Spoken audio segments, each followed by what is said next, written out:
I have some really exciting news about my ANA levels.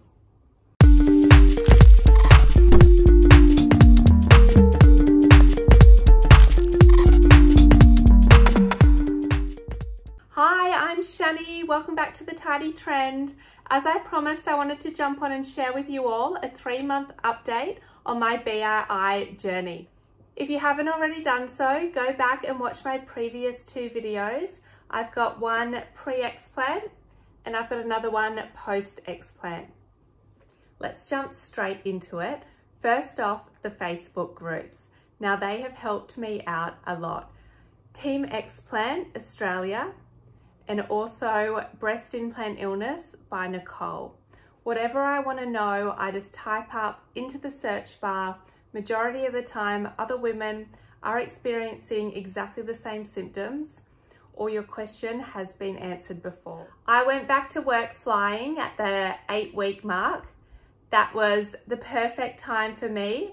I'd just gotten over my first detox wave. My first detox wave came around the 7-week mark. My symptoms did come back. A big one was my joint pain. I had fatigue. I was in bed. I was like, what is this? It actually hit me like a truck. You think you're going so good after the operation and then bang, detox wave. That's when I started researching about detoxing and what it does to your body. So straight after the operation, your body is just working on healing up your scarring, flushing all the anesthetic and the medications out of your system. This can take, for some women, up to 2 months. After that process is when the real detoxing kicks in. So that's when mine started around the 7-week mark. My Bii symptoms were coming back, but that's normal. That can happen during the detoxing. So the best thing to do is stay positive, get sunlight, do a little bit of exercise. I incorporated in infrared saunas, glutathione IV drips. Now, I didn't really know much about glutathione IV drips until I started getting them. So glutathione plays a very important role in our body. It's our main detoxifier and it's crucial for optimal immune function. Now, your body does naturally form glutathione, although stress, toxins, medication can all deplete our levels of glutathione. Glutathione helps the detox process. Without that, your body's not going to detox properly. I found glutathione really personally helped me. It supports the immune system. It helps transport mercury and other heavy metals out of the brain. It reduces inflammation and protects us against infection. It improves sleep and reduces stress. It helps detoxification throughout the body, regenerates nutrients such as A and C, and it maintains overall function on certain enzymes. And another bonus, it does help with anti-aging. Now this list is all the toxins, heavy metals in breast implants. The capsules are soaking all of this up inside of our body. It is very important to get the photo of your implants. You want to know that the capsules are out of your body. So I got the full en bloc capsulectomy. As you can see, they came out all in one piece, very inflamed. My surgery was 5.5 hours. My right side was adhered to my rib from rib 2 down to rib 8 or 9, in which she scraped off. And then she cut them open, as you can see here. My implants weren't leaking. They are still in one piece. They were going a little bit powdery. She explained it to me like leaving a tea bag in a cup of water on the sink for 10 years. They're going to disintegrate. Mine was slowly powdering away. To help my detox process, I did a 7-day detox of just fruit and veg only. I based it around the Medical Medium's 28-day challenge. The main meal was the spinach soup. Majority of the week I was in the bathroom, on the toilet, as that's what a detox is about, right? I'm also incorporating in lymphatic drainage massage. Now this is a really good one. I had 3 sessions, 1 per week of the lymphatic drainage massage. I felt like shit after it for about 3 days after having each massage. Shit, horrible. My symptoms came back, shocking. But I really think that that helped. Please look into lymphatic drainage massage after your explant.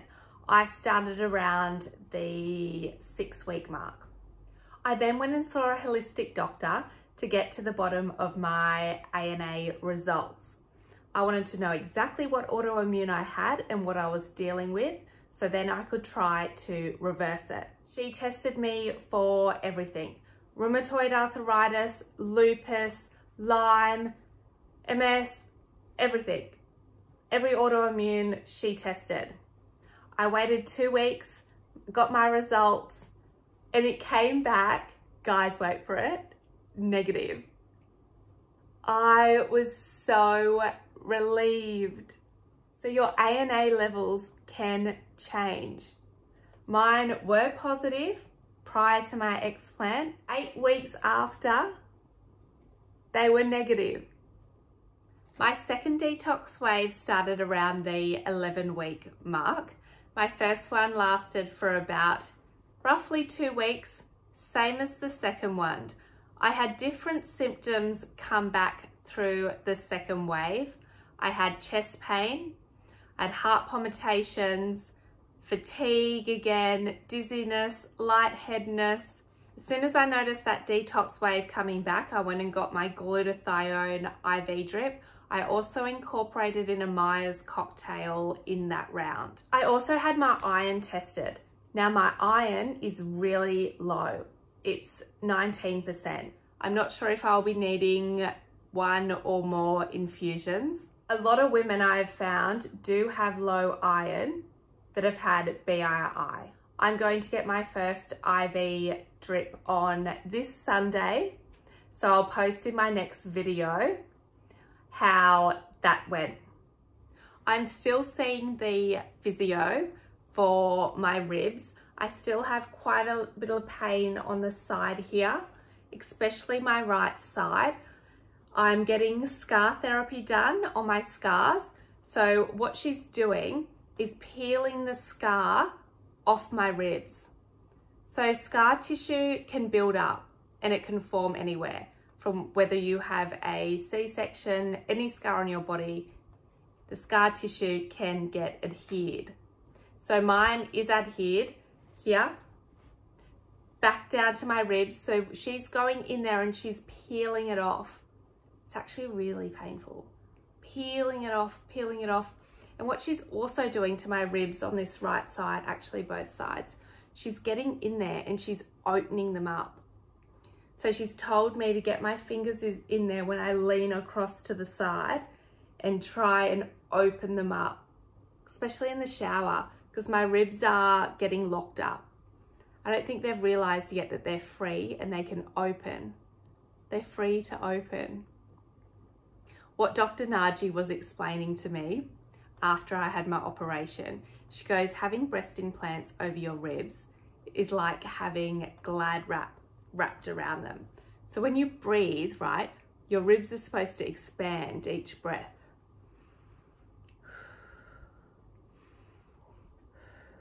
You're putting the implant over your ribs. It gets adhered like mine was. My ribs aren't able to expand when I breathe. They're stuck, or they're just going like minimal way. So I have found that I shallow breathe quite a lot. So I'm actually focusing on taking deep breaths and doing some belly breathing exercises just to open my ribs the whole way again.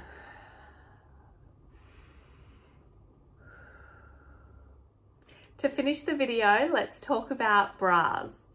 So I went and got bra fitted around the 9-week mark. Before my Explant, I was a 12C. Went in, got fitted to a 12A. Came home. They are huge. I actually can't wear them. So they're fine around like my back, but the cup at the front is huge. Like, I know Dr. Naji did say my breasts aren't going to form a proper shape until, say, the 6 to 12 month mark, which is going to take a while. They haven't actually fluffed out yet, as of yet, so they will hopefully drop a little bit.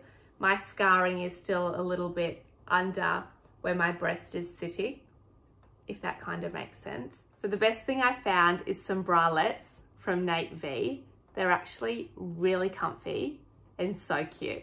I think I've got one on now actually. Let me see if I can show you without being too exposed for the camera. Yeah. So that's just a little cute. You can kind of see a little bit of my scarring there, how it's healing. I'm just rubbing some vitamin E oil into it, and also my scar balm from the Nokori, which I explained in my previous video.